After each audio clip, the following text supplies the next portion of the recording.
WhatsApp guys, this is Masum Shahriar, welcome back to my new blog. So এখন আমি আছি ঠিক ঢাকা মাওয়া হাইওয়েতে। এখন আমি যাচ্ছি মাওয়াতে। সো সোশ্যাল মিডিয়াতে যে হাইপটা আমি দেখি মাওয়াতে, সে অ্যাকচুয়ালি এটা অর্থিট কিনা এটাই আমি আজকে এক্সপিরিয়েন্স করবো, জাস্টিফাই করবো। সো পুরো এক্সপিরিয়েন্সটা আপনাদের সাথে শেয়ার করবো। তো চলেন যাওয়া যাক। আমি আপনাদের জানি না, এটা আমার ফার্স্ট টাইম, আমি কখনো যাই নাই, কজ আমার মাওয়া জানে অত কখনো হাইপ ছিল না। সো সোশ্যাল মিডিয়াতে যে পরিমাণ হাইপ চলে, আসলে এটা অ্যাকচুয়ালি অর্থিট কিনা। So let's see.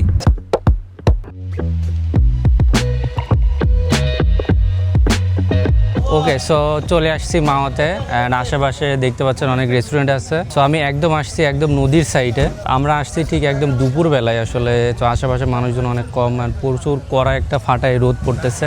Okay, so এখন আমি আছি ঠিক একদম নদীর পাড়ে, দেখতে পাচ্ছেন নদীর পাশে। তো নদীর পাশে যে রেস্টুরেন্টগুলো এই সাইডে আছে, তো আমি এই সাইডে খাবো আসলে, তাহলে অ্যাকচুয়ালি নদীর ফিলটা আমি পাবো। সো এইদিকে এরকম নদীর পাড়ে রেস্টুরেন্ট, আর রেস্টুরেন্টের পাশে এরকম অনেক বোট আছে, স্পিড বোট আছে, এগুলো বেসিক্যালি ট্রলার আই থিঙ্ক। এগুলোতে করে আপনারা বেসিক্যালি এইদিকে ঘুরতে পারবেন। ঠিক এইদিকে হলো পদ্মা সেতু, জানি না দেখা যাচ্ছে কিনা। এই যে দূরে যেটা দেখতে পাচ্ছেন এটাই আসলে পদ্মা সেতু।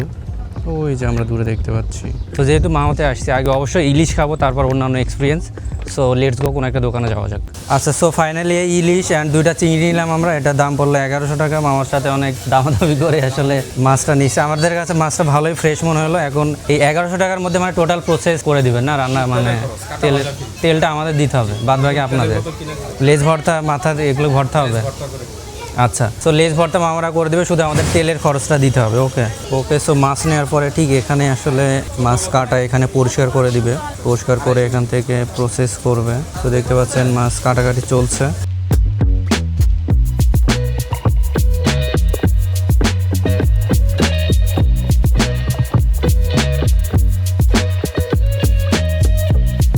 তো এখন আমাদের বেসিক্যালি ইলিশ, বেগুন অ্যান্ড চিংড়িটা এখানে ভাজা হচ্ছে গরম সরিষার তেলে, একদম বাংলা তেল।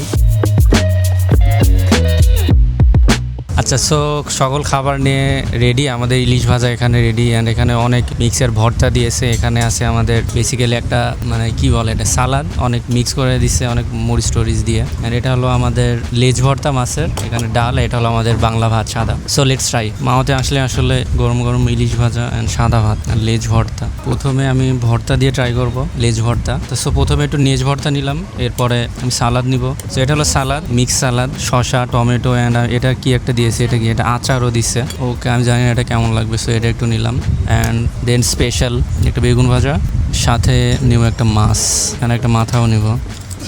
দেন আমাদের আছে মরিচ। সো সকল কিছু প্লেটে নিলাম। ওকে, সো লেটস ট্রাই। প্রথমে আমি লেজ ভর্তাটা দিয়ে ট্রাই করব। আসলে ঠান্ডা লাগছে, আমি স্মেল পাচ্ছি না। সো লেটস ট্রাই, মুখে স্বাদ নিতে হবে।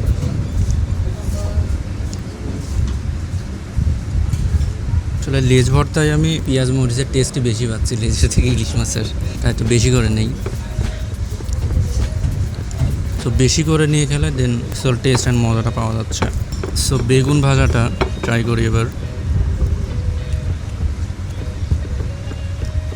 বেগুন ভাজাটা মজা, ভেতরের টেক্সচারটা একদম পারফেক্ট আছে, লাল লাল। মাছ খাই এবার, দি মোস্ট মাওয়া স্পেশাল ইলিশ ভাজা। প্রচুর কাঁটা, কাঁটা সবাই খাবো, এত কাঁটা বাঁচতে গেলে আসলে ব্লগ মুভি হয়ে যাবে। সো কাঁটা সবাই খেয়ে ফেলবো।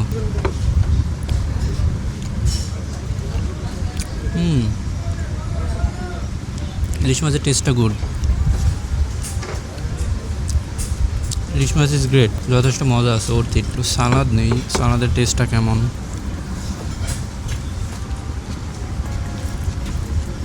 সালাদের মধ্যে আসলে আচার দিয়েছে, আচারের একটা টেস্ট পাচ্ছে, যেটা আমার পছন্দ না আসলে। আচার, যাদের আচার পছন্দ তাদের হয়তো ভালো লাগবে এটা। দেন লেটস ট্রাই চিংড়ি। চিংড়িটা আশা করছি অনেক মজা হবে। সো লেটস ট্রাই চিংড়ি। চিংড়ি ভাজা পুরো কড়া সরিষার তেলে।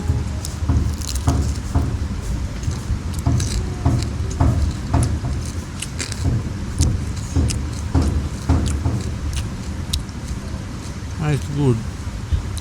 কামড় দেওয়ার পরে মিষ্টি খেলে যেমন রস বেরোয়, ওরকম পুরো তেল বেরোচ্ছে চিংড়ি থেকে আসলে। মানে ভিতরে যা তেল ছিল সব আমার মুখে এখন। But test is good, test is good. So এখানে বেশ কিছু ভর্তা আছে আমাদের, বাট আমি এগুলো আসলে নিব না।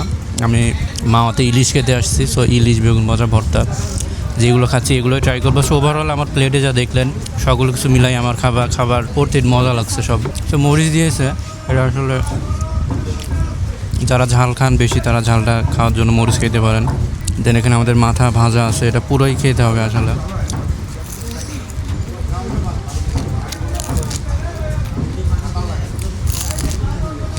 পুরো মশমশা হয়ে গেছে, একদম তেল দিয়ে ভাজছে তো, মানে মশমশা তেল ইলিশ ভাজা, খুবই মজা লাগতেছে। সামনেই পদ্মা নদী, আমি পদ্মা নদীর সামনে বসে আছি। আমার আশেপাশে বোট নৌকা চলছে দেখতে পাচ্ছি। আমি ওই পাশে বসি নাই, কত ভিডিও ক্লিয়ার আসছিল না, সেই পাশে বসছি, খাবার খাচ্ছি, সামনের ভিডিও দেখছি। ওভারঅল এখানে যে খাবার আছে প্রাইস অনুযায়ী আমার কাছে ঠিকঠাকই মনে হয়েছে। মানে এইখানে পদ্মা বিলাস নামে একটা ছোট, এটা কি রেস্টুরেন্ট বা পার্ক মতো একটা আছে, যেটা এখানে বাচ্চাদের অনেক আসলে খেলনার জিনিসপত্র আছে, খেলাধুলার জায়গা। তো আসলে মাওয়াতে বেসিক্যালি তেমন কিছু নেই, এগুলোই শুধুমাত্র ইলিশ বাদে যদি আপনি চিন্তা করেন এগুলো কিছুই না। এদিকে সব দোকানপাট, এখানে প্রচুর দোকান, আসলে কাস্টমার নিয়ে কারাকারি শুরু করবে এরা। অ্যান্ড এই পাশে আসলে বাস স্ট্যান্ড আছে, অ্যান্ড এই পাশে এই যে আমি। ওকে, সো আজকের ভিডিও ছিল মাওয়া থেকে এ পর্যন্ত। দেখা হচ্ছে পরবর্তী নতুন কোনো ভিডিওতে। Thanks for watching.